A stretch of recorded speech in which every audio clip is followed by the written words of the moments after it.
Track 4, Missing. Um, I don't remember the writing process so much, but but I really love the song. It's not a super heavy song, but it's a lot of drive. Got a great tempo. Love the keys and guitar. How they work well within each other, intertwined. Super cool song, man. Was really pumped when we wrote this one.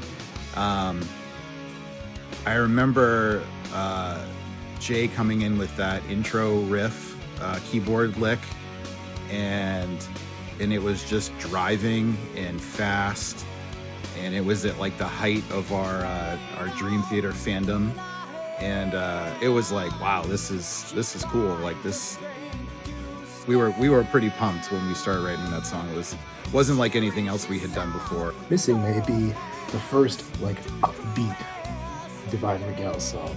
All our other songs written before were around mid-tempo, and we kind of stayed in that lane where we never really had the upbeat metal tune. And Jay came in with this super cool keyboard part and built it off of there. I had the main keyboard riff for Missing kicking around for a while. I demoed it up on my own, and it was very different, much more laid back, different groove. Brought it to the band, and it turned into a much heavier, much more driving part, which in the end is one of the things I like best about being in a band, is bring something to the table. Everybody gets their input in there, and turns into something totally different, and a lot of times something better. Dwight again did some great lyrics. Really like the push-pull feel of this song, which I think helped to inspire the melody of the lyrics. Lyrics inspired by sort of like billboards, bill cartons of missing people, children, and the sort of concept of perspective from either side. The person perhaps not having full or any concept of where they are from,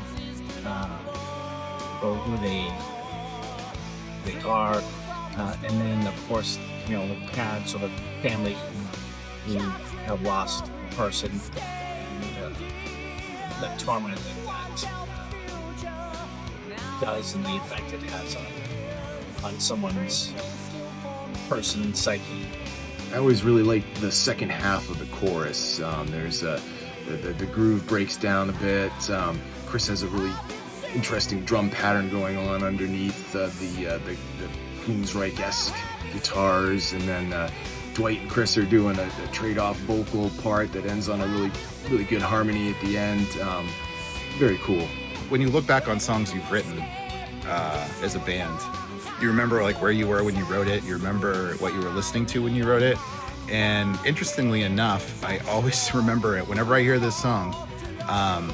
Not a band that I listen to a ton, but the band Flotsam and Jetsam had released a new song at that time called Waiting in the Darkness. I remember seeing it back on Headbangers Ball, and I was like, wow, this is pretty cool. And I think the drummer's name's Kelly. But in the chorus, he's doing these cool like and accents on the snare drum, and not something that I had heard a ton of.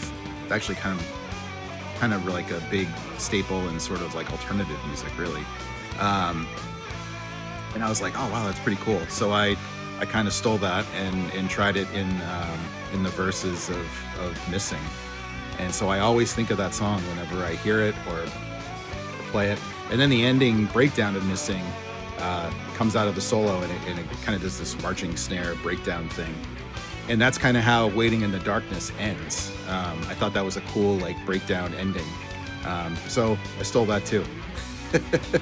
So anyhow, it's always been a fun one, kind of a, I don't know, I guess kind of a forgotten track for us in some ways. We did play it, I almost said recently, but it was like 10 years ago that we did some live shows. And we pulled that one out, and it was fun to revisit. And it was a little heavier, maybe a little slower. I think because we're older, but yeah, it's a fun one, man.